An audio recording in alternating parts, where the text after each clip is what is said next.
I don't know if there are female orcs, or if both genders just look basically the same. It's possible they do to me.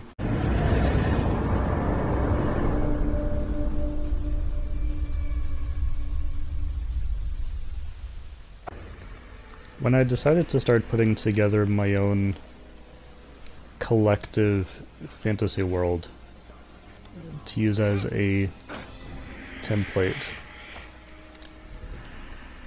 for various stories, I think what initially got me into that idea was vampires, because there are so many different versions of vampires and how they work, and what they're vulnerable to, and to what extent. And hierarchies and stuff like that.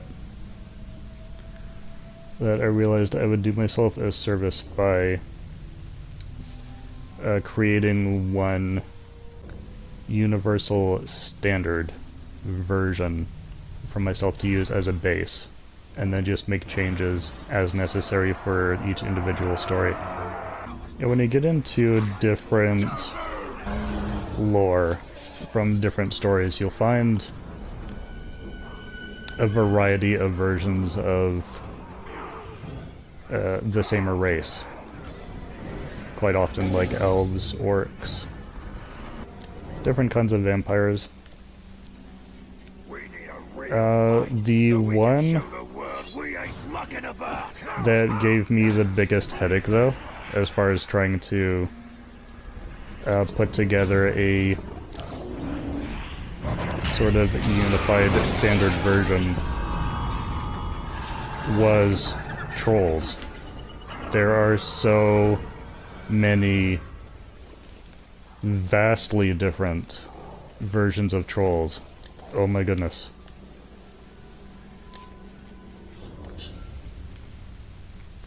Trying to figure out an explanatory origin for all of these different kinds, or at least the kinds that I wanted to include, took quite a bit of doing.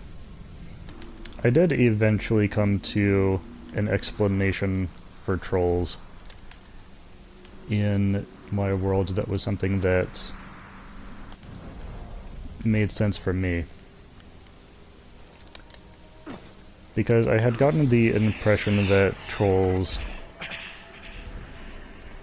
are also similar to elves and to orcs, and so since I had come up with an origin for orcs where they're basically a creature made from the altered genetic code of elves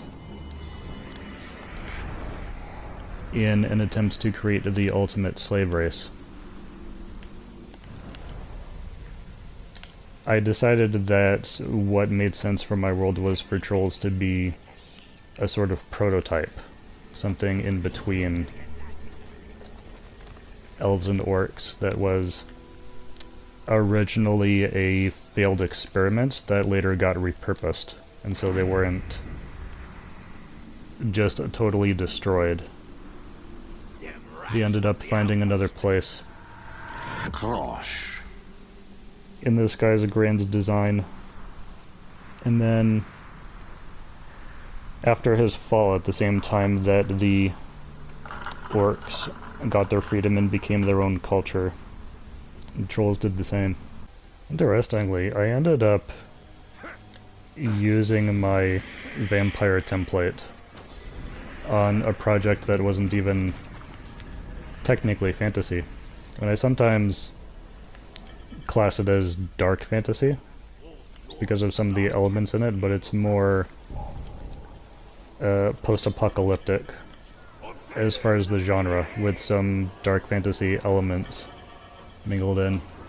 And because of it being a post-apocalyptic story, I actually ended up having to make quite a few changes anyways. So yeah, the project that I ended up using that template for to help me with figuring out vampire characters was Vampires versus Dragons.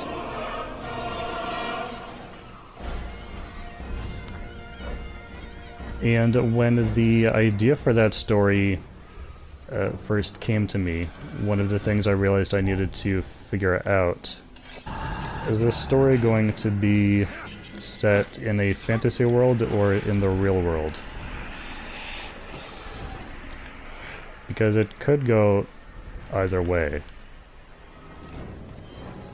Vampires and dragons would be very at home in medieval times, as long as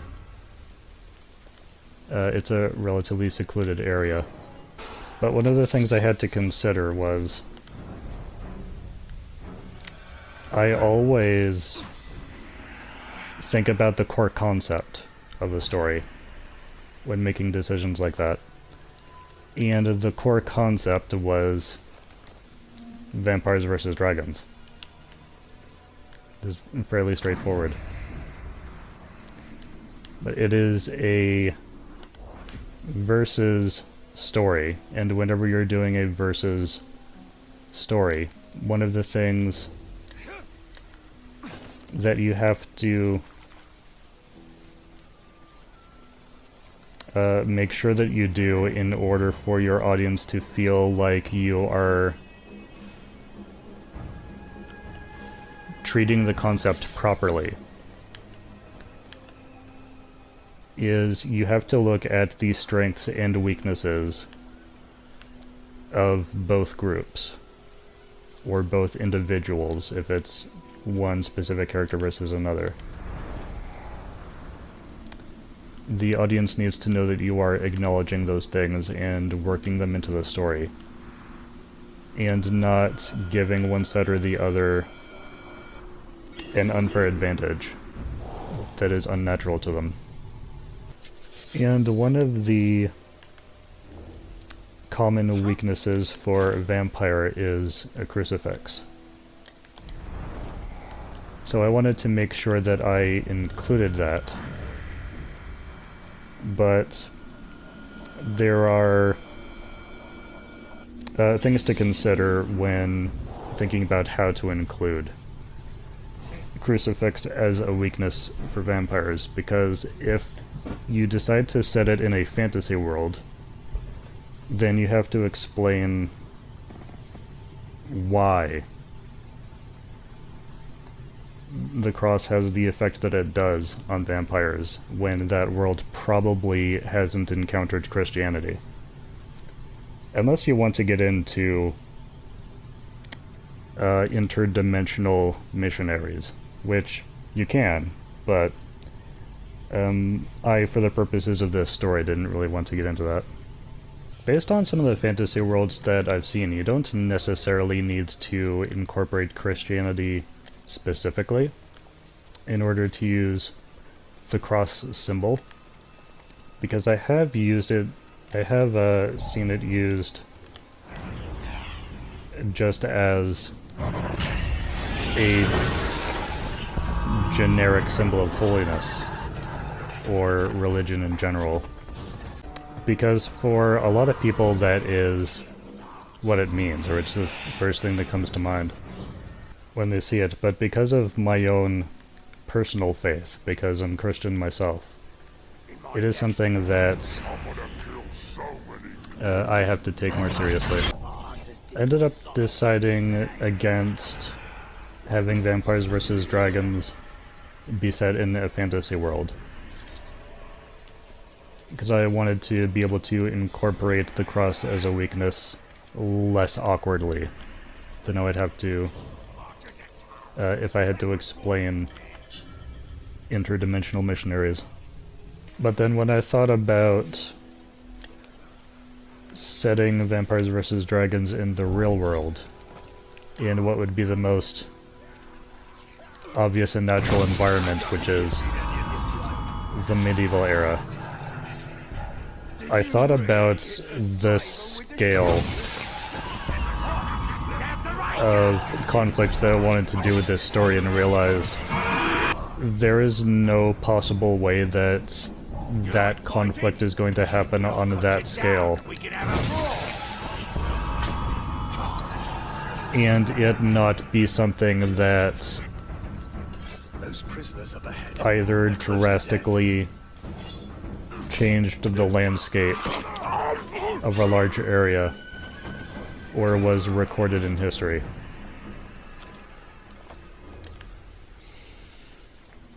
Like, I would have to... It could be done, but I would have to jump through so many hoops. I would have to restrict myself in so many ways and tone down the level of conflict that I wanted to do in order to make it something that would not have been We can't rescue our friends alone. Mentioned in the history books. So rather than do that, I made the decision to, like, since it was going to be causing a lot of destruction anyway of the landscape, Did I just hear something? I decided it would give me a lot more freedom to just set it in a post-apocalyptic environment. Because of movies like Reign of Fire and I want to say Priest, but there might be other post-apocalyptic vampire stories that are just not coming to mind at the moment. But because of movies like that, I already knew that it was possible to come up with contexts or scenarios for vampires and dragons being either non-existent or dormant until after an apocalyptic event occurs. So I didn't have to think too hard to come up with explanations for why vampires and dragons are not having these wars right now, and why they only get serious later on. But yeah, the funny thing about vampires versus dragons being something that I ended up using the vampire template to aid me with was that having a vampire story set in the real world as opposed to a fantasy world actually makes more of a significant difference than most other things, because of the difference in how you approach... What am I stuck on? This tree? Can you not figure out how to get over a tree? At least for some writers, it changes the way that you approach the proposed origins of vampirism, how it got started, and where they get the powers from, depending on what spiritual forces you feel are active in that world. With vampire stories set in the real world, I usually try to avoid getting into detail over how it got started, where it came from, and like power sources. And that was my approach with Vampires vs. Dragons as well. I do have a specific origin story and detailed explanation of how vampirism works in my fantasy world. Or at least in my personal notes. I don't remember how much detail I went into explaining it in Chronomancer. I don't think I explained how it works in very much detail and more like hinted at things. And then leave the rest to people's imagination. Specific explanations were not required for the story. Although one of the inter-chapter quotes that I inserted was the bargain that Valeric makes with Nihilus in order to become the first vampire, which is primarily poetic. Doesn't necessarily give you a sense of what exactly is going on, but it does offer a bit of emotional context, which is all that I felt was necessary. So I talked a bit before about my decision to have trolls be connected to elves in my fantasy world in order to solve a problem I was having. Although I don't think I finished explaining how that solved the problem. Because when I analyzed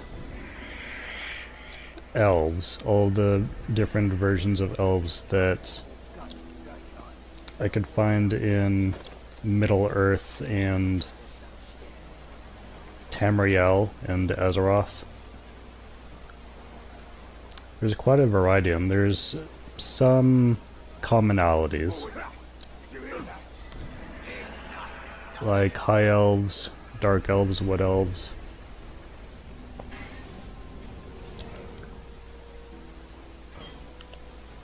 And the odd ones that are unique to one world or another.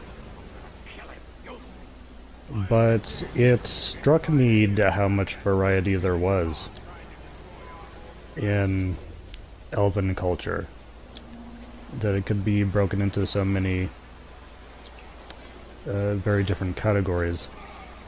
And that had me thinking that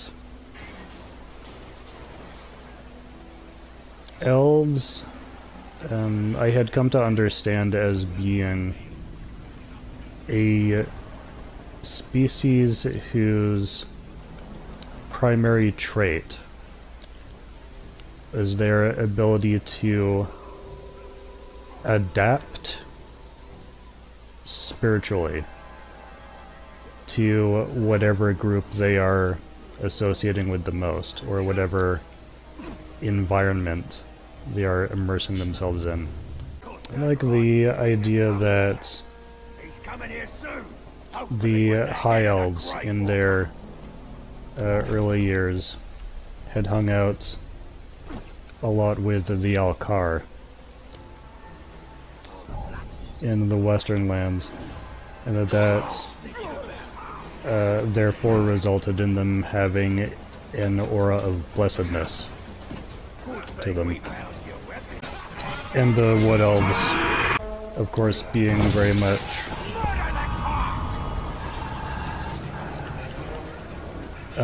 one with nature, because I had spent most of the time in the woods in their early years.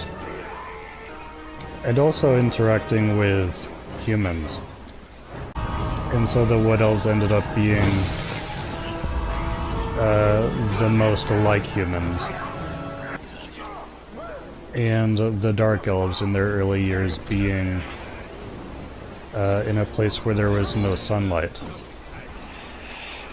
And so they adapted to just of the dark. And when I thought about that particular trait of elves, their ability to adapt to different groups and environments, I just applied that to trolls, but in a different context, with their changes being more physical in nature, rather than in spirit, as is the case with the elves. So it's the idea that trolls adapted not only in their mentality, but also physically to whatever groups they were associating with over the course of several generations. And that's how I dealt with the problem of having so many different kinds of trolls. So like the kind of trolls that you see in Middle-earth. I just came to the decision that that's a group that hung around giants in the mountains. So they ended up larger and also dumber than most. And then there's the more default trolls that actually look like something between elves and orcs. That were just largely unchanged from their original versions. And then what I'm calling the river trolls.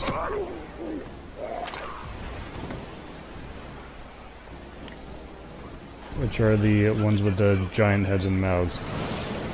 These stinking pigskins don't deserve to keep their food or freedom. They can't fight us all. The victor always gets his spoil.